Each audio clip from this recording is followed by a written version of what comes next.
దానికి మనం కోరుకునేది ఏంటంటే, మనం ఏది అడిగినా దేవుడు ఇవ్వాలని కోరుకుంటాం. అందరికీ కోరుకుంటుంది ఖచ్చితంగా. ఎందుకంటే చాలా విషయాలు మనం దేవుని దగ్గర అడుగుతాం, అడిగిన ప్రతీదీ ఇవ్వాలని అడుగుతాం. కొన్ని ఇవ్వాలి, కొన్ని ఇవ్వకూడదని ఎవరు అడగరు. అడిగే ప్రతీదీ మనకు దేవుడు ఇవ్వాలని మనం ఆలోచన కలిగి అడుగుతాం. కానీ చాలా వరకు మనం అడిగినవి మనకు రావు. ఎందుకంటే యాకోబు పత్రికలో ఉంది, మీరు అడిగినను మీకు రావట్లేదన్నాడు. ఆయన చెప్పి రావట్లేదని. దానికి ఒక కారణం, ఇది కారణం. అంటే అడిగినవన్నీ వస్తాయని ఒక చోట, అడిగినవి రావు అని ఇంకొక చోట. ఇలా రావటానికి రాకపోవటానికి కారణం ఏమైనా ఉందా అంటే ఉందని చెప్తున్నా. రెండింటికి కారణాలు. అయితే మనం వెతుకుతున్న కారణం, ఏది అడిగినా మనకు రావాలంటే మనం ఏం చేయాలి? స్పష్టంగా చెప్పబడిన మాట ఏంటంటే 14 వచనంలో, ఆయన చిత్తానుసారముగా మనం ఏది అడిగినానో దేవునికి స్తోత్రం. సో ప్రార్థన చేయటానికంటే ముందుగా దేవుని ప్రజలకు తెలియాల్సిన ఒక జ్ఞానము, ఒక సత్యం ఉంది. అంటే ఏ పునాది మీద ప్రార్థన అనేది కట్టాలి? నా కోరిక, నా అవసరత, నా సమస్య, నా తొందరపాట కాదు. ఆ పునాది మీద కడితే రావచ్చు, రాకపోవచ్చు. చాలా వరకు రావు. అదే చెప్పాడు, మీరు అడిగినాను రావటం లేదన్నాడు. దేవుని ప్రజలతోనే చెప్తున్నాడు, అడిగిన అన్నీ రావటం లేదు. అడగటం అయితే అడుగుతున్నారు. ఒకటి అడగట్లేదు కాబట్టి రావట్లేదు, అడిగినా కానీ రావట్లేదు. ఇదే చెప్తారు, మేము అడుగుతున్నాం, మరి మా ప్రార్థన చేసి చేసి అలసిపోయాను నేను అంది మా ఇంటి గారు. చేసి చేసి నేను అలసిపోయాను ప్రార్థన. మరి జరిగిందా? జరగలేదు. ఎందుకని జరగలేదు? ఎందుకని జరగలేదంటే కారణం ఉంది బైబిల్లో. మా మొదటిది ఏమని చెప్తున్నాడు? ఆయనను బట్టి మనకు కలిగిన ధైర్యం ఏదనగా, దేవునికి స్తోత్రం. ప్రార్థన చేయటానికంటే ముందే ఒక ధైర్యం పుడుతుందని చెప్తున్నాడు. ముందే ధైర్యం అంట. ప్రార్థనలోకి వెళ్ళకముందే, ప్రార్థన చేయకముందే యేసుక్రీస్తు వారు చూపించారు ఈ విషయం. 5,000 మందిని కూర్చోబెట్టి 5 రొట్టెలు చేతిలో పట్టుకొని ముందు కృతజ్ఞతలు చెప్తున్నాడు. Thanks giving. ముందు కృతజ్ఞత చెప్పలేము, అయ్యాక చెప్తాం. పని అయిన తర్వాత కృతజ్ఞత, అది పద్ధతి, మార్గం. కానీ ప్రభువారు అలా చేయటం లేదు. కృతజ్ఞతాస్తుతులు చెల్లించి ముందు కృతజ్ఞతలు చెల్లించేసాడు దేవునికి, ఏం అవ్వకముందు. ఎందుకని? నేను ఏది అడిగినా నువ్వు ఇస్తావు. దేవునికి స్తోత్రం. ఆయనకి ఈయనకి మధ్య ఉన్న సంబంధం ఎలా ఉందంటే, ఆ చరిత్ర ఎలా ఉందంటే, వారిద్దరి మధ్య జరిగే క్రియలు ఎలాగున్నాయంటే, నేను ఏది అడిగినా నువ్వు ఇస్తావు, ఇది కూడా నువ్వు ఇస్తావు. కాబట్టి ముందే నీ కృతజ్ఞత చెప్తున్నాను. ఎందుకు ఇస్తావు? ఎందుకంటే నేను అడిగేది నా కోసం కాదు. నేను అడిగేది నా కోసం కాదు, నేను అడిగేది నీ కోసం. 1, 2 నీ చిత్తం. నీ కోసం అడుగుతున్నాను, నీ చిత్తం అడుగుతున్నా. దేవుని కోసం అడిగినా దేవుని చిత్తం కాకపోతే సమస్య. దేవుని కోసం అడిగినా అది దేవుని చిత్తం కూడా అయి ఉండాలి. దేవునికి స్తోత్రం. ప్రభునందు ప్రియులారా, గ్రహించండి. దేవుని ప్రజలకు జ్ఞానం కోసం దేవుడి గ్రంథాన్ని ఇచ్చాడు. ఎందుకంటే తెలియట్లేదు, ఉన్నాడని తెలుస్తుంది కానీ ఎలా ఆయన దగ్గర ఏం చేయాలి, ప్రార్థన గురించి కూడా. ఎందుకంటే ఖచ్చితంగా ప్రార్థన చేయాలి.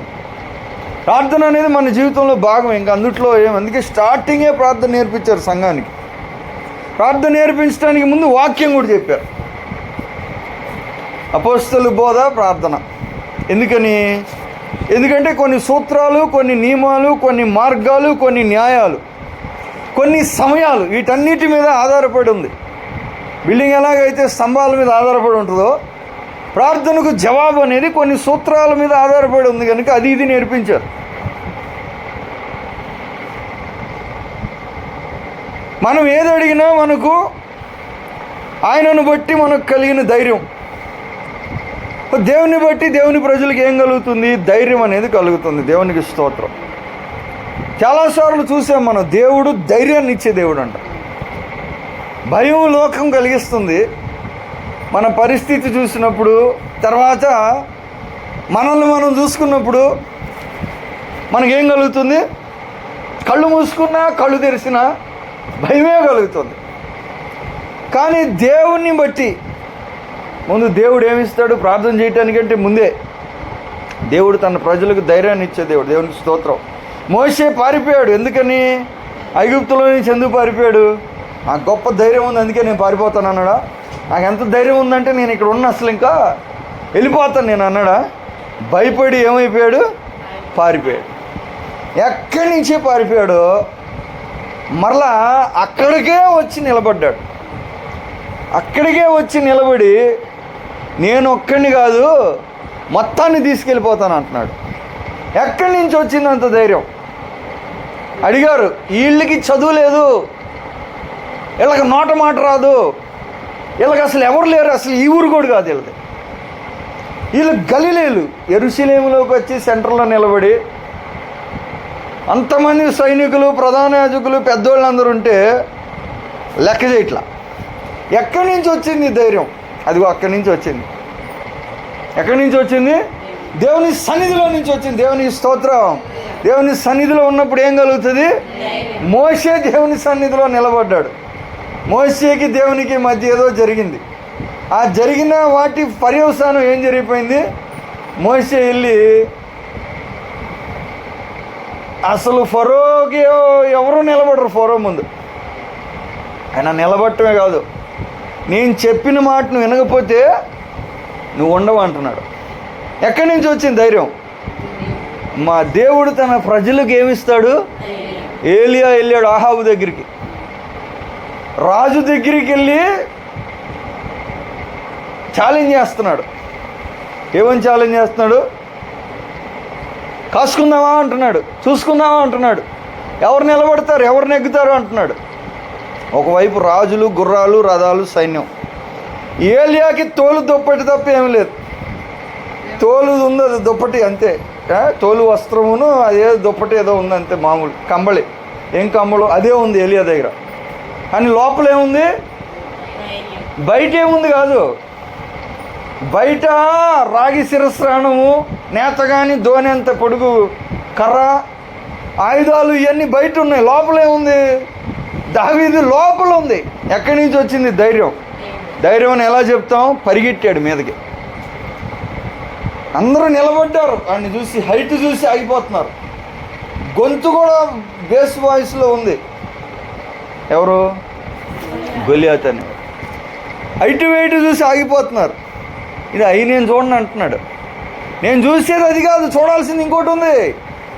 ఇది కాదు మనం చూడాల్సింది. ఏం చూడాలి? ఇంకోటి చూడాలి. అది చూస్తున్నాను నేను అన్నాడు.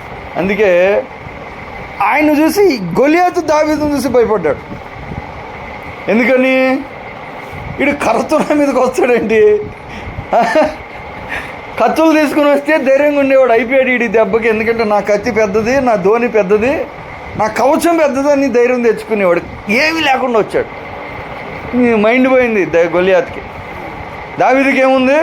ధైర్యం. ఎక్కడి నుంచి వచ్చింది? దేవుని ప్రజలకు దేవుడు ఏమిస్తాడు? ముందు ధైర్యాన్ని ఇస్తాడు. దేవునికి స్తోత్రం. లోకాన్ని చూసినప్పుడు, అన్నిటిని చూసినప్పుడు మనకు భయం కలుగుతుంది.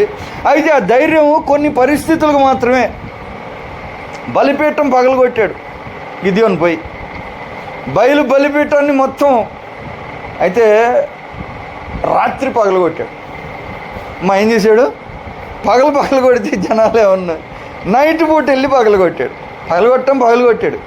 జనాలకు భయపడ్డాడు కానీ బయలుకు భయపడలా. దేవునికి స్తోత్రం. ఎవరికి భయపడలేదు? ఆ బలిపీఠం మీద ఉన్న దేవతకి భయపడలా, బయలుకు భయపడలా, బద్దలు కొట్టాడు. కానీ జనాలకు భయపడ్డాడు. వీళ్ళు కొట్టనీరు కాబట్టి పగలొద్దు, నైట్ బద్దలు కొట్టేద్దాం, నైట్ బద్దలు కొట్టాడు. కానీ సైన్యం మీదకి వెళ్ళేటప్పుడు మాత్రం 300 మందితో వెళ్ళాడు. దేవునికి స్తోత్రం. అమ్మ చూడండి, ఇప్పుడు ఎంతమంది ఊర్లో వాళ్ళకి భయపడినోడు దేశానికే భయపడలా. ఎక్కడి నుంచి వచ్చింది ధైర్యం? దేవుడు తన ప్రజలకు ధైర్యం అనుగ్రహిస్తాడు. దేవునికి స్తోత్రం. అయితే ఎప్పుడు ఇస్తాడు? ఇది క్వశ్చన్. ఎప్పుడు ఇస్తాడు? ప్రతిసారి ఇస్తాడా? కొన్నిసార్లు ఇస్తాడా? ఇక్కడ చెప్తున్న మాట ఏమంటే, ఆయనను బట్టి మనకు కలిగిన ధైర్యము ఏదనగా, ఏంతో ముడిపడి, ధైర్యం దేంతో ముడిపడిపోయింది? ఆయన చిత్తము. దేవునికి స్తోత్రం. హల్లెలూయా. ఎందుకంటే పెద్దలు పరలోకంలో ఒక మాట చెప్పారు, అయ్యా సమస్తము నీ చిత్తమును బట్టి సృష్టించితివి, నీ చిత్తాన్ని బట్టి అవి ఉన్నాయి, నీ చిత్తాన్ని బట్టే సృష్టిలోకి వచ్చినాయి. సో నీ చిత్తం అయితే సూర్యుడిని కూడా నేను ఆపటానికి వెళ్తాను. నీ చిత్తం అవ్వాలి. చిత్తం కాదనుకో, పిల్లిని చూసి నేను కూడా భయపడతాను. ఎందుకు? నీ చిత్తం కావాలి, నీ చిత్తం అవ్వాలి. దేవునికి స్తోత్రం. ఇప్పుడు సీక్రెట్ ఎక్కడుంది? దేవుని ప్రజలకు బలం ఎక్కడి నుంచి వస్తుంది? బలాన్ని ఎతకమన్నాడు కదా, యెహోవాని ఎతకండి, బలాన్ని ఎతకండి. ఎక్కడుంది బలం? బలం నాది అన్నాడు దేవుడు. బలం వచ్చేస్తుంది, ఎక్కలేని బలం వచ్చేస్తుంది. బలం ఎక్కడి నుంచి వస్తుంది? ధైర్యం ఎక్కడి నుంచి వస్తుంది?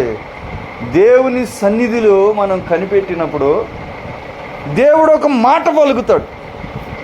ఆ మాటలోంచి ఏం కలుగుతుంది? ధైర్యం కలుగుతుంది. దేవునికి స్తోత్రం కలుగును గాక. యెహోషువతో చెప్పాడు, నేను నీకు తోడుంటాను. లేచాడు. ఎందుకంటే ఇశ్రాయేలీయులు బానిసలు, యుద్ధం తెలియదు వాళ్ళకి. వాళ్ళు మొత్తం పొద్దున్న లేచినప్పటి నుంచి తగాదాలు గొడవలు పెట్టుకునేవాళ్ళు. కోర్టులు, కేసులు, మర్డర్లు, తగాదాలే వాళ్ళందరూ. వీళ్ళకి ఏమీ తెలీదు. వాళ్ళ పని ఆయన చేసుకోవటం, వాళ్ళ వంట వాళ్ళు తింటాం. మాంసం కూర, చేపలు ఇవి బాగా తింటారు, కానీ గొడవలు తెలియదు వీళ్ళకి. వాళ్ళకి అదే పని. వీళ్ళకి దగ్గర కత్తులు లేవు, ఆయుధాలు లేవు, వీళ్ళ దగ్గర ఏమీ లేవు. వాళ్ళ దగ్గర అన్నీ ఉన్నాయి, అదే పని. వాళ్ళ మీదకి వెళ్తున్నాడు యెహోషువ. ధైర్యం ఎక్కడి నుంచి వచ్చింది? ఎక్కడి నుంచి వచ్చింది? దేవుని మాటలో నుండి, దేవుని చిత్తములో నుండి, దేవుని సన్నిధిలో నుంచి వచ్చింది. హల్లెలూయా. అమ్మా, నా సన్నిధి నీకు తోడుగా వచ్చిన అన్నాడు. అంటే సన్నిధి పెడితే ఏమొస్తుంది? మనకి ధైర్యం కలుగుతుంది. నా సన్నిధి వస్తుంది, నీతో పాటు నువ్వు వెళ్ళు. దేవుని సన్నిధిలో ధైర్యం ఉంది, దేవుని మాటలో ధైర్యం ఉంది. దేవునిలో దేవుని చిత్తము తెలుసుకున్నప్పుడు, లేదనుకో ఇస్తాడా ఇవ్వడా, ఇస్తాడా ఇవ్వడా, అడుగుదామా అడగద్దా, తెలియలేదనుకో డౌట్గా ఉంటుంది. ఇది అడుగుదామా, ఇంత అడుగుదామా కానీ ఎంత అడుగుదాం? ఎంత అడగాలి? ఎంత అడగాలి? తెలియలేదనుకో డౌట్. ఆల్రెడీ తెలిసిందనుకో ఇది ఆయన చిత్తం అని, ఇంకా మనకేముండదు, ఇంకా డౌట్ ఉండదు. దేవునికి స్తోత్రం కలుగును గాక. సో దేవుని ప్రజలకు ముందు ధైర్యం అనేది రావాలి. ఎక్కడి నుంచి వస్తుంది? ఆయన చిత్తాన్ని మనం తెలుసుకున్నప్పుడు. భయంతో బ్రతుకుతున్నారు ప్రజలు. భయాన్ని సాతాను వాడుకొని జీవితకాలం బానిసలుగా చేశాడు. బైబిల్లో ఉంది, భయము చేత జీవితకాలము దాస్యంలో లోబడిన వారిని. లైఫ్ అంతా బానిసలుగానే ఉంటారు భయం చేత. ఎందుకంటే ఏమైపోద్దో, ఏం జరుగుతుందో, ఎలా జరుగుతుందో, ఏమవుతుందో, ఎలా ముగుస్తుందో ఈ భయం. ధైర్యము దేవుని దగ్గర ఉంది. దేవుని ప్రజలు భయాన్ని పోగొట్టుకోవాలంటే దేవునితో గడపడం నేర్చుకోవాలి. దేవునికి స్తోత్రం. అమ్మ, అర్థం చేసుకోండి. దేంతో గడపాలి? ముందు దేవుని సన్నిధి. యెహోషువ మామూలు వ్యక్తి కాదు. యెహోషువ దేవుని దగ్గరే ఉండేవాడు. మోషే గుడారం విడిచి బయటికి లోపలికి వస్తుండేవాడు. యెహోషువ మాత్రం గుడారంలోనే ఉండేవాడు. అలా ఉండి ఉండి ఉండి ఉండి ఆయనకి ఏమొచ్చేసింది? సూర్యుడు ఎంత అంటున్నాడు. దేవుడు మైండ్ పోయిందా ఏంటి? చంద్రుడు ఎంత అంటాడేంటి? నువ్వు ఉండేది భూమి మీద బాబు, తెలుసుకో. ఎక్కడున్నావు నువ్వు? భూమి మీద ఉన్నావు, కాసేపు నేల మీద ఉండు. సూర్యుడు ఎంత అంటాడు, చంద్రుడు ఎంత అంటాడు. ఎందుకంటే దేవుని సన్నిధిలో ఆయన గడుపుతూ వచ్చాడు కనుక, దేవుని మాట ఆయనకు వచ్చింది కనుక, దేవుని చిత్తం ఆ రోజు కనిపెట్టాడు కనుక, ఈరోజు నేను గెలవటం దేవుని చిత్తం. కాబట్టి అలా విజయం కలగటానికి ఏది కావాలంటే అది నేను అడుగుతాను దేవుని దగ్గరికి వెళ్ళి. ఏది కావాలంటే అది. విజయం దేవుని చిత్తం కనుక నాకు తెలిసిపోయింది. కాబట్టి దానికోసం నేను ఏదైనా అడగచ్చు. అడిగేసాడు, ఈరోజు మొత్తం ఆగిపోవాలన్నాడు. ఎందుకని? దేవుని చిత్తం ఈరోజు మేము గెలవాలి, ఈరోజు మేము దీన్ని కూల్చేయాలి. అది దేవుని చిత్తం కనుక అలా జరగటం కోసం సూర్యుడు అడ్డం వస్తే సూర్యుడు, చంద్రుడు అడ్డం వస్తే చంద్రుడు, ఇంకెవడొస్తే ఆడు అడ్డం వాడు. వ్యాధి అడ్డం వస్తే వ్యాధి వెళ్ళిపోవాలంటాడు, మరణం అడ్డం వస్తే మరణం వెళ్ళిపోవాలంటాడు, లారీ అడ్డం వస్తే లారం వెళ్ళిపోవాలంటాడు, తుఫాన్ అడ్డం వస్తే తుఫాన్ వెళ్ళిపోవాలంటాడు. ఎందుకని? దేవుని చిత్తం జరగాలి. ఇక్కడ దేవుని చిత్తం నేను చేయాలి. ఈరోజు వర్షం పట్టడానికి లేదు, దేవుని చిత్తం జరగాలి. పోవాల్సిందే వర్షం, అటు వెళ్ళిపోవాలి, ఎటు వెళ్ళిపోవాలి. దేవుని బట్టి మనకు కలిగిన ధైర్యము, దేవునికి స్తోత్రం, దేవుణ్ణి బట్టి కలుగుతుంది. మా దేన్ని బట్టి కలుగుతుంది? మనల్ని బట్టి కలగదు. మనల్ని బట్టి కాదు కలిగేది, మనలో ఏమీ లేదు. చాలాసార్లు ప్రజలు ఎవరినాళ్ళు చూసుకుని ధైర్యం తెచ్చుకుంటారు, ఎవరినాళ్ళు చూసుకుని ఏం చేసుకుంటారు? ధైర్యం తెచ్చుకుంటారు. వాళ్ళ కుటుంబాన్ని చూసి, తర్వాత దేన్ని చూసుకుంటారు? చదువుని చూసి, ఏదో ఒకటి వాళ్ళలో ఉన్నదాన్ని చూసుకుని ధైర్యం తెచ్చుకుంటారు. అది పెద్ద పనికిరాదు. అక్కడికి వెళ్ళాక వదిలిపెడుతుంది. అది అక్కడ దాకా తీసుకెళ్ళి ఆ ధైర్యం ఏం చేస్తుంది? తనను బట్టి తాను తెచ్చుకున్న ధైర్యం అక్కడ దాకా తీసుకెళ్ళి అక్కడ వదిలిపెట్టి పారిపోద్ది. కానీ దేవుని వలన మనకు ధైర్యం కలిగితే, దేవునికి స్తోత్రం, ప్రభునంతులారా, ఆ ధైర్యము మనలను విజయం సాధించే వరకు విడిచిపెట్టాలి. ఆయనను బట్టి మనకు కలిగిన ధైర్యము ఏదనగా, ఈరోజు యోహాను తనకు కలిగిన ధైర్యాన్ని చెప్తున్నాడు. ఏంటి ధైర్యం? ధైర్యం ఏంటంటే, నా ప్రతి ప్రార్థనకు జవాబు వస్తుంది, అదే నా ధైర్యం. అన్ని ప్రార్థనలకు జవాబు వస్తాయా? అన్నిటికీ వస్తుంది. నాకే కాదు, నీకు కూడా వస్తుంది అంటున్నాడు. నాకు వస్తుంది, నీకు వస్తుంది, నీకు కూడా వస్తుంది. ఏం రావట్లేదన్నా? రావట్లేదు కానీ వస్తుంది, రావట్లేదు కానీ వస్తుంది. ఎందుకు రావట్లేదో చెప్తా నేను, ఎందుకు వస్తుందో కూడా చెప్తా నేను. ఎందుకు వస్తుంది? ఆయన చిత్తము. దేవునికి స్తోత్రం. అమ్మ, ఏంటి అడగటానికి ముందు మనం తెలుసుకోవాల్సిన విషయం ఒకటి ఉంది. ఆయన చిత్తము, చిత్తానుసారముగా మనం ఏది అడిగినాను, ఆయన చిత్తం అయితే ఏమంటాడంట? ఆయన చిత్తం అయితే ఇంతకు మునుపు జరగంది చేస్తాడంట, మనుషులు ఊహించింది కూడా చేస్తాడంట, ఎవరికి అర్థం కాంది చేస్తాడంట, ఎవరు ఎదురు చూడండి కూడా చేస్తాడంట, ఎలా జరిగిందో కూడా తెలియకుండా చేసేస్తాడంట. కానీ ఏమవ్వాలి? చిత్తం అవ్వాలి. సో దేవుని ప్రజలు తెలుసుకోవాల్సిన అతి శ్రేష్టమైన జ్ఞానం, ప్రార్థన నేర్చుకోవాలి, ప్రార్థన చేయాలి. చేయకుండా వస్తుందా? చేయకుండా రాదు. చేసినా వస్తుందా? చేసినా రావాలంటే ముందు ఇది ఉండాలి. చిత్తం ఏమిటి? ఆ చిత్తం తెలుసుకోవటానికి వాక్యాన్ని ఇచ్చాడు, చిత్తం తెలుసుకోవటానికి తన ఆత్మనిచ్చాడు, చిత్తం తెలుసుకోవటానికి దేవుడు మాట్లాడటానికి సిద్ధంగా ఉన్నాడు. నాకు మొరపెట్టుము, ముందు నీకు అది అన్నాడు. ఏదో అడుగుతున్నావు, ముందు అది అడగద్దు. ముందు అసలు నా చిత్తం ఏంటి తెలుసుకో. నీ చిత్తమా కాదా? ఓకే, చిత్తమైతే జరుగుతుంది. ధైర్యం చిత్తమైతే మాత్రం జరుగుతుంది. చిత్తాన్ని దేవుడు తెలియజేస్తారా? తెలియజేస్తాడు, ఖచ్చితంగా చెప్తాడు. నాకు మొరపెట్టుము, నీకు ఉత్తరం ఇచ్చేదను, నీవు గ్రహించలేని గూఢమైన సంగతులు చెప్తాను నీకు. నా చిత్తం ఏంటి? యేసు ప్రభువు వారు చెప్పారు, మిమ్మల్ని నేను స్నేహితులు అంటాను. ఎందుకు? యజమానుడు తాను చేసేది దాసునికి చెప్పడం, కాబట్టి మిమ్మల్ని నేను దాసులు అంటలా. దేవునికి స్తోత్రం. మనం ఎవరిమి? దేవునికి స్నేహితులుగా మనం మారాలి. మిమ్మల్ని నేను స్నేహితులు అంటాను. ఎందుకని? యజమానుడు దాసునికి చెప్పడు కానీ స్నేహితునికి చెప్తాడండి. స్నేహితునిగా మనం మారాలి. చిత్తం తెలుసుకోవాలంటే ఏం చేయాలి? ప్రార్థన చేయాలంటే చిత్తం తెలియాలి. చిత్తం తెలియాలంటే స్నేహితునిగా మారాలి. అబ్రహాము నా స్నేహితుడు, అబ్రహాముకి నేను దాచిపెడతాను అన్నాడు. అబ్రహాముకి నేను దాచిపెడతానా? నా స్నేహితుడు. స్నేహితుడు అయితే ఏంటి? స్నేహితుడైతే దాచిపెట్టడం మొత్తం చెప్తాడు. స్నేహితునిగా మనం మారాలి. దేవునికి స్తోత్రం. హల్లెలూయా. మా అర్థమవుతుందా? దేవుని స్నేహితులుగా మనం ఉండాలి.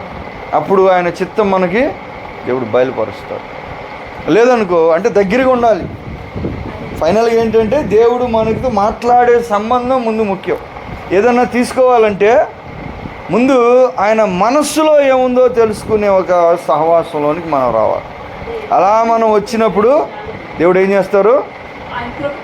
ఆటోమేటిక్గా దేవుడు తెలిసిపోద్ది మనకి. అర్థమవుతుందా? దేవునికి స్తోత్రం కలుగును కాక. ప్రార్థనకు జవాబు రావాలి. జవాబు రావాలంటే ముందు చిత్తం తెలియాలి. చిత్తం తెలియాలంటే చిత్తం తెలుసుకునే ఒక సహవాసంలోనికి మనం వెళ్ళాలి. ఎప్పుడు చెప్తారు? ఎవరికి చెప్తాడు? చాలామందితో దేవుడు మాట్లాడుతూ వచ్చాడు. నా ప్రవక్తలకు దాచిపెడతాను అన్నాడా? ప్రవక్తలకు దాచిపెట్టను అన్నాడు. మళ్ళీ స్నేహితులకి దాయనని చెప్పాడు, ప్రవక్తలకు కూడా దాచిపెట్టను అన్నాడు. ప్రవక్తలకు కూడా నేను దాచిపెట్టను. ఒక వ్యక్తి కనుక నా ప్రవక్త అయితే ప్రవక్తకి నేను దాచిపెట్టను అన్నాడు. దేవునికి స్తోత్రం, హల్లెలూయా. మా దేవుడు ప్రవక్తలకు కూడా తెలియజేస్తాను అన్నాడు. చెప్తాడు చాలామందికి. చాలా రకాలుగా దేవుడు ఏం చేస్తారు? జవాబును ఇస్తారు. మొత్తం మీద చెప్తాడు ఆయన. మనం కనిపెట్టినప్పుడు, ప్రభువా అసలు ముందు నాకు నీ చిత్తం బయలుపరచండి, ఎందుకంటే నేను నీ బిడ్డని. నేను ఎవరిని? నేను నీ బిడ్డని, నేను నీ ప్రవక్తని, నేను నీ దాసుని, నేను నీ సేవకుణ్ణి. నేను ఏదో ఒకటి అవ్వాలి దేవునికి, ఏదో ఒకటి అవ్వాలి దేవునికి. నీకు నాకు ఏదో ఒక సంబంధం ఉండాలి. అర్థమవుతుందా? ఏదో ఒక సంబంధం దేవునికి మనకి ఉన్నప్పుడు దేవుడు ఆ చిత్తాన్ని బయలుపరుస్తాడు. చిత్తం బయలుపడితే ఆటోమేటిక్గా మనకేమొచ్చేస్తుంది? ఖచ్చితంగా దేవుడు చిత్తం కనుక ధైర్యం వచ్చేస్తుంది. దేవుడు జవాబిస్తాడు, దేవుడు చేస్తాడు. ధైర్యం ఎక్కడి నుంచి వచ్చింది? దేవుని నుంచి వచ్చింది. ఎవరికి ఇచ్చాడు? చిత్తం తెలుసుకున్న వాళ్ళకి ఇచ్చాడు. దేవుని చిత్తం తెలుసుకున్న వాళ్ళకి, దేవుని చిత్తం తెలుసుకున్న వాళ్ళకి ధైర్యం వస్తుంది. మనము ఇలా ఉండటం దేవుని చిత్తం అని తెలిస్తే దానికి మనకేమొస్తుంది? ధైర్యం. ఆ పని చేయటానికి ప్రజలు మనల్ని ఆటంకపరచవచ్చు, ప్రజలు అర్థం చేసుకోలేకపోవచ్చు, కొంతమంది సందేహించవచ్చు. చాలామంది డౌట్ పడతారు, ఇలా ఎందుకు చేస్తున్నారు వీళ్ళు, సందేహించవచ్చు. తెలియని వాళ్ళకి అర్థం కాదు, తెలిసిన వాళ్ళకి ధైర్యం కలుగుతుంది. ఎవరికి చిత్తం తెలుస్తుందో వాళ్ళకి ధైర్యం కలుగుతుంది, తెలియని వాళ్ళకి అర్థం కాదు. ఇలా ఎందుకు చేస్తున్నారు, ఇది జరుగుతుందా జరగదా, కరెక్టేనా, గెలుస్తారా ఓడిపోతారా, పొందుకుంటారా లేదా, సందేహాలు. తెలిసిన వాళ్ళకి మాత్రమే ధైర్యం వస్తుంది. ఏ విషయం తెలిస్తే ఆ విషయంలోనే వస్తుంది, ఇంకో విషయం రాదు. తెలిసిన దాంట్లో ధైర్యం వస్తుంది, తెలిసిన వాళ్ళకే వస్తుంది, మిగతా వాళ్ళకి రాదు. నీకు ఈరోజు ప్రభునందు ప్రియులారా ఖచ్చితంగా చెప్తున్నాడు, దేవుని బట్టి మనకు కలిగిన ధైర్యం ఏదనగా ఆయన చిత్తానుసారముగా మనం ప్రార్థన చేయాలని మనం తెలుసుకోవాలి. తీర్మానం, ప్రభువా నేను ఏది అడిగినా ముందు నీ చిత్తం తెలుసుకుని అడుగుతాను. చిత్తానుసారంగా ప్రార్థన, దేవుని చిత్తము అనుసరించి మనం ప్రార్థన, చిత్త ప్రకారం ప్రార్థన చేస్తే గొప్ప ధైర్యం కలుగుతుంది. ఎందుకంటే పేతురు ఒకరోజు పోయి చనిపోయిన వ్యక్తిని బ్రతికించమన్నాడు. డాక్టర్ల దగ్గరికి వెళ్ళి, డాక్టర్ గారు చనిపోయి 2 గంటలు అయిందండి, మీరు బాగా చదువుకున్నారు కదా, చాలా డిగ్రీలు ఉన్నాయి కదా, కోట్లు బిల్డింగ్ కట్టావు కదా, చనిపోయిన వ్యక్తికి నువ్వు వైద్యం చేయండి అంటే ఏమంటారు? చనిపోయిన వ్యక్తికి మేము చేయటం కుదరదు అంటారు, అవునా? కానీ ఇక్కడ చనిపోయిన వ్యక్తికి ఏం చేశాడు? ప్రార్థన చేస్తున్నాడు. ధైర్యం ఎక్కడి నుంచి వచ్చింది? దేవుని చిత్తం. ఇంకా ఇతను బ్రతికి ఉండటం, ఇతను ఇలా ఉండటం దేవుని చిత్తం కాదు, ఇంకొకలాగా ఉండటం దేవుని చిత్తం. పేతురు కూడా పోయి పట్టుకున్నాడు. పౌలు యవనస్తుడికి ఏమయ్యాడు? పడిపోయినప్పుడు అతన్ని పట్టుకొని ఏమని ప్రార్థన చేశాడు? అయా మీ చిత్తం కనుక చనిపోయిన వ్యక్తి మళ్ళీ ఏమవ్వాలి? మళ్ళా సజీవునిగా నీవు నిలబెట్టాలి. మా దేవుని చిత్తము ఎండిన ఎముకలకు జీవాన్ని ఇస్తుంది, దేవుని బిడ్డలకు ధైర్యాన్ని ఇస్తుంది, సృష్టి మొత్తాన్ని అది ఏం చేస్తుంది? శాసిస్తుంది. దేవునికి స్తోత్రం. అన్నిటినీ శాసిస్తుంది అది దేవుని చిత్తం. అయితే చిత్తం మనకు తెలిస్తే, చిత్త ప్రకారం మనం ప్రార్థన చేస్తుంటే చిత్తం జరుగుతుందని మనం విశ్వసిస్తే, ఎందుకంటే విశ్వాసం కూడా ఉండాలి. విశ్వాసం తెలియనప్పుడు రాదు, తెలిస్తే ధైర్యం ఉంటుంది, ధైర్యం వలన విశ్వాసం మనకు కలుగుతుంది. నాకు లేదు దేవుడు చిత్తమే, కన్ఫర్మ్ చేసుకుని దేవుని చిత్తం.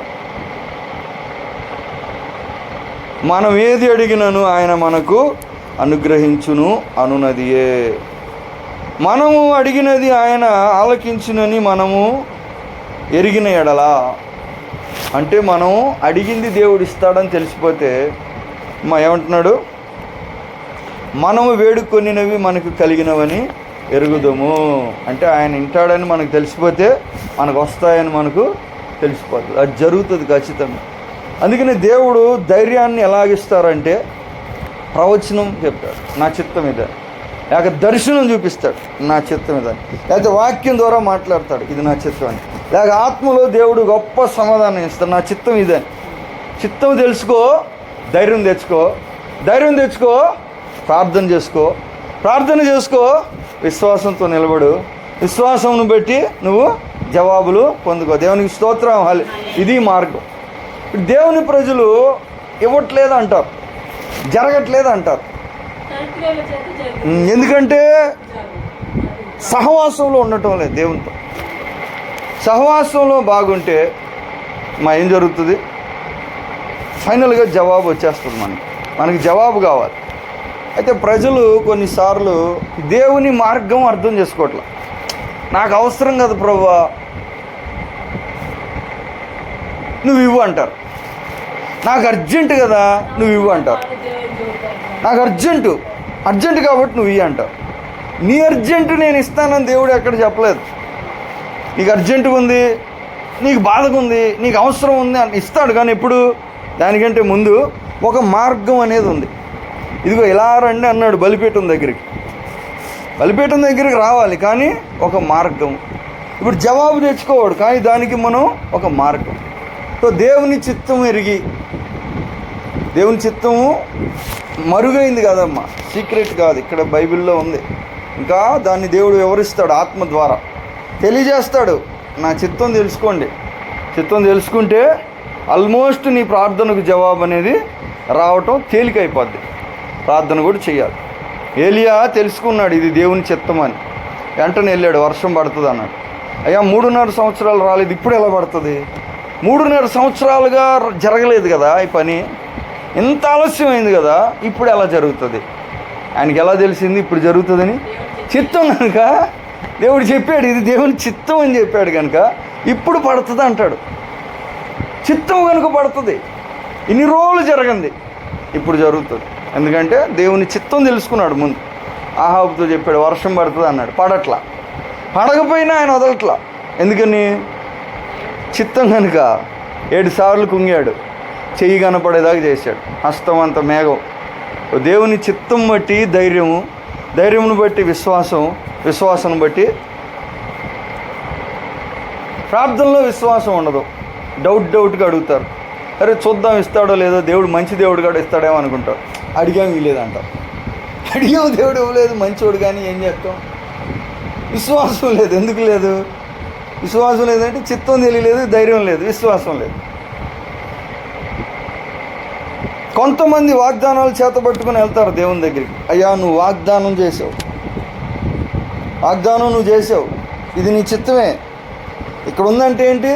నీ చిత్తమే. వాగ్దానం పట్టుకొని ప్రార్థన మొదలు పెడతారు. ఆ వాగ్దానం వాళ్ళ దగ్గర ఉంది కాబట్టి సాతాను వచ్చి శోధిస్తూ ఉంటాడు. మా సాతాను కూడా ఏం చేస్తాడు? శోధిస్తూ ఉంటాడు. శోధించి వాగ్దానం విశ్వాసం పరీక్షింపబడుతుంది. విశ్వాసం పరీక్షింపబడినప్పుడు మనం నిలబడాలి. నిలబడినప్పుడు చివరికి ఏం జరుగుతుంది? సో అంటే ఒక మార్గము, ఒక ఏర్పాటు, ఒక క్రమం ఉంది. ప్రభునందు ప్రియులారా గ్రహించండి. దేవుని బట్టి దేవుని ప్రజలు ఆయాసపడుతున్నారు. చాలాసార్లు ఆయాసపడతాం, కొన్నిసార్లు మనకి దెబ్బలు కూడా తగులుతాయి. తెలుసో తెలియకో చేసిన పనులు దేవుని చిత్తం అనుకొని చేసామంటారు. దేవుని చిత్తం అనుకొని చేసాం. దేవుడు చెప్తున్నాడు అనుకొని మనం కన్ఫర్మ్ చేసుకోకుండా కొన్నిసార్లు చేస్తే దెబ్బలు తగులుతాయి, కొన్నిసార్లు తగులుతాయి. అది కూడా దేవుడు జరగనిస్తాడు. ఎందుకంటే కొంత జ్ఞానం రావాలి, కొంత అనుభవం రావాలి, కొంత మనం దిద్దుబాటులోకి రావాలి. ఎందుకంటే అసలు ఈ లోకం కోసం కాదు ఇదంతా. ఇదంతా రాబోయే యుగము మనుషులకు లోబరచాలని దేవుడు ఆలోచన చేస్తున్నారు. అమ్మ అసలు ఇది కాదు, అసలు అక్కడ ఉందంట. రాబోయే యుగాన్ని మనుషులకు లోబరచాలని దేవుడు ఈ లోకంలో సిద్ధపరుస్తున్నాడు.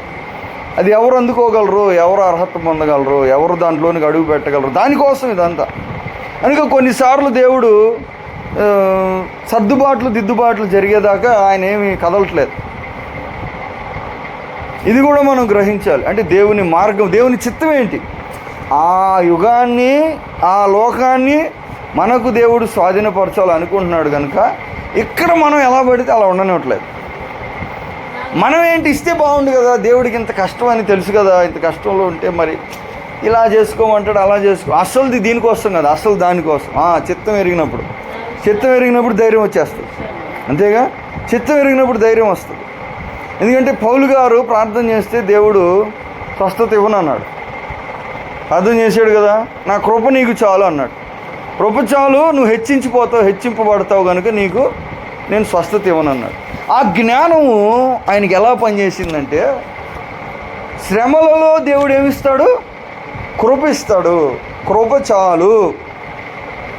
బాధ ఉంది కానీ బాధను కానీ బాధను తట్టుకోవటానికి నీ కృప ఇస్తాను, అది చాలు అని దేవుడు చెప్పిన జ్ఞానం పౌలు గారికి ఎక్కడ పనిచేసిందంటే, అయ్యా నువ్వు జైల్లో పెడతారంటే పోతాను నేను అన్నాడు. ఎందుకని? కృప ఉంటే చాలు. సీక్రెట్ ఏంటి? కృప ఉంటే చాలు. ఆయనకి తెలిసిపోయింది, అక్కడే తెలిసిపోయింది. కృప ఉంటే చాలు, నేను బయట ఉన్నానా లోపల ఉన్నా తేడా ఏమన్నా. ఎందుకని? కృప ఉంటే చాలు. అక్కడ నేను కొడతారు, అక్కడ నేను తిడతారు, అక్కడ విరికిస్తారు, తేడా లేదు. ఎందుకని? కృప ఉంటే చాలు. ఈయనకి తెలిసిపోయింది సీక్రెట్. ఆల్రెడీ దేవుడు నాకు నేర్పించాడు. కృప ఉంటే చాలు అన్నాడు. దీంట్లో నేను కృప విలువ తెలుసుకున్నాను. కృప వలన నేను ఎక్కడికైనా వెళ్ళిపోతాను. వీళ్ళు భయపడుతున్నారు. ఆయన నా బెల్ట్ నాకు ఇవ్వండి, నేను యెరూషలేము వెళ్తా అన్నాడు. జైల్లో పెడతారు, జైలుకే వెళ్తాను అన్నాడు. ఎందుకని? కృప అక్కడ ఉన్నప్పుడు అక్కడికి వెళ్ళటానికి కృప ఉందనుకో, నేను ఇక్కడ ఎందుకు ఉంటా? అక్కడికి వెళ్ళాలని కృప ఉంటే అక్కడికే వెళ్తాను. నాకు కృప కావాలి. కృప ఉంటే ఇవి నన్ను ఏం చేయలేవు. అర్థమవుతుందా? కృప యొక్క విలువ అర్థమవుతుందా? ఇప్పుడు దేవుని ఆలోచన, దేవుని చిత్తము. కనిపెడతా విజయం సాధిస్తా దేవుని కృపను బట్టి ఆయన లోకానికి గొప్ప దీవెనగా మారాడు. దేవునికి స్తోత్రం. మనం కూడా లోకానికి గొప్ప దీవెనగా మారాలి. కనుక దేవుని చిత్తం కనిపెట్టే జ్ఞానం కోసం ప్రార్థన చేద్దాం. దేవుని చిత్తం, ప్రభువా నా జీవితంలో నీ చిత్తం, అది శ్రమ కానీ, లేకపోతే విజయం కానీ, లేకపోతే వెయిటింగ్ కానీ, లేదా కొంత కానివ్వండి. ఎందుకంటే అది చివరికి ఏమవుతుంది, మళ్ళా సమకూడి జరుగుతుంది. చివరికి అది సమకూడి జరుగుతుంది. దేవునికి స్తోత్రం. సమకూడి జరుగుతుంది చివరికి. ఇక్కడ జవాబు ఇవ్వలేదు పేతురుకి, పౌలుకి, అక్కడ అది పనికొచ్చేది. అది ఇక్కడ అడిగింది ఇచ్చాడు అనుకో, నొప్పి ఉంది తగ్గించంటే తగ్గించాడు అనుకో, అక్కడ నొప్పికి భయపడేవాడు. జైలుకి వెళ్తానంటే భయపడేవాడు. జైలుకి వెళ్ళలేదనుకో బైబిల్ బయటకు వచ్చేది కాదు. బైబిల్ బయటికి రావాలంటే ఆయన జైలుకి వెళ్ళాలి. జైలుకి వెళ్ళాలంటే నొప్పికి భయపడకూడదు అంటే ఇక్కడ తగ్గకూడదు. జవాబు కృప ఇచ్చాడు, అక్కడికి వెళ్ళిపోయాడు. ఇది ఇక్కడికి వచ్చేసింది, మనం అక్కడికి వెళ్ళిపోతున్నాం. ఇవన్నీ ఎందుకు? దేవుని చిత్తం. దేవునికి స్తోత్రం. హల్లెలూయా. అర్థమవుతుందా? ఇప్పుడు దేవుని మార్గాలు వేరు, మన మార్గాలు వేరు. ఏడ్చాడు యోసేపు, అయ్యా నేను మంచోడిని, నాకు ఈ బాధలు ఎందుకు, నేను తప్పు చేయలేదు, నాకు ఈ కష్టాలు ఎందుకు. పడ్డాడు. మరి దేవుడు చూడలేదా? చూశాడు. కానీ విడిపిస్తున్నాడా? విడిపించట్లా. ఎందుకు విడిపించట్లా? మార్గం ఇంకోటి ఏదో ఉంది. ఆయన మార్గం ఇది, మన మార్గం. మనం ప్రార్థన చేసేది ఇది మన మార్గం. దేవుడు ఈ మార్గం కాదు, నా మార్గం చూడు అంటున్నాడు యోసేపు. నా మార్గం చూడు, నువ్వు నీ మార్గం ఇది కాదు. ఈ మార్గం నీకు పెద్ద విజయాన్ని ఇవ్వదు, చిన్న విజయం. నా మార్గము నీకు, నీ జనులకు, నీకు, నీ దేశానికి, నీకు, ప్రపంచానికే గొప్ప విజయాన్ని. హల్లెలూయా. నా మార్గం దేవుని మార్గం. కనుక దేవుని చిత్తము, దేవుని మార్గం గ్రహించటం ద్వారా ప్రభునందు ప్రియులారా అత్యధికమైన విజయం మనం పొందుతాం. అది ప్రార్థనలో కానివ్వండి, అది జీవితంలో కానివ్వండి, అది సేవలో కానివ్వండి, అది ఎక్కడైనా కానివ్వండి. సో దీనికోసం కొంచెం టైం పడుతుంది. అమ్మ ఇబ్బంది ఏంటంటే, మోషేని దేవుడు పిలిచాడు. ఎందుకు పిలిచాడు? నువ్వు అక్కడే పైకి రా అన్నాడు. నువ్వు పైకి రా, మిగతా వాళ్ళకి కింద ఉండను. వెళ్ళగానే మాట్లాడా. ఎన్ని రోజులు పట్టింది మాట్లాడటానికి అమ్మా? 6 రోజులు గాఢాంధకారంలో ఉన్నాడంట. 7వ రోజు మాట్లాడాడు. 6 రోజులు ఏం మాట్లాడలే, పిలిచాడంతే. పిలిచాడేం మాట్లాడట్లా. పైకి రా అన్నాడు, మాట్లాడతాడని వెళ్ళాడు, మాట్లాడట్లా. అంటే అర్థం ఏంటి? ధర్మశాస్త్రం తేవటానికి వెళ్ళాడు అని ఫస్ట్ రోజు నుంచి ధర్మశాస్త్రం తెచ్చుకోవాలా. 6వ రోజు తర్వాత 7వ రోజు నుంచి ఏమైంది? ధర్మశాస్త్రం, దేవుని చిత్తం రావటం ప్రారంభమైంది. అంటే కొంత సమయం అనేది పడుతుంది. ఈ జ్ఞానం కూడా మనకు కావాలి. కొంత టైంతో ముడిపడిపోయి ఉన్నాయన్నమాట. మనకు విశ్వాసముతో ముడిపడిపోయింది. విశ్వాసము దేవుని చిత్తం ధైర్యంతో ముడిపడిపోయింది. దేవుని చిత్తం తెలుసుకోవటము సమయము మన సమర్పణతో కూడా ముడిపడిపోయి, అన్నీ ఒకదానికొకటి ముడిపడిపోయి ఉన్నాయి. ఏ ఒక్కటి కరెక్ట్ చేసినా అది ఇంకో దాన్ని తెస్తుంది. ఒక్కటి సరిగ్గా చేసిన, ఏదో ఒకటి కరెక్ట్గా చేస్తే అది ఇంకో కృపనిస్తుంది మనకి.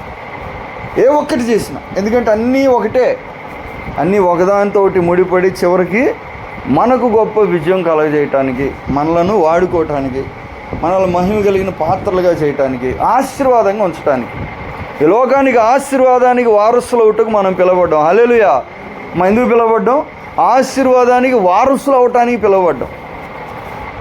శాపానికి లేకపోతే మరణానికి వారసులు అవటానికి కాదు. కానీ అవన్నీ కూడా మన దగ్గరికి వచ్చి చుట్టూ తిరిగి ఒక రౌండ్ వేసిపోతాయి.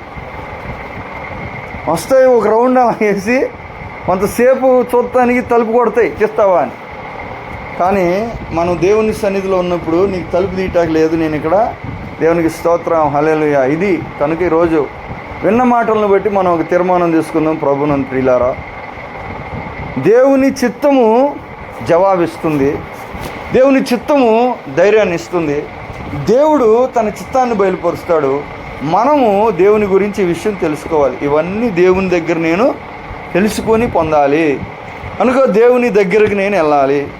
నా దగ్గరికి రండి అన్నాడు, నీతో మాట్లాడాలి. నా దగ్గరికి వస్తే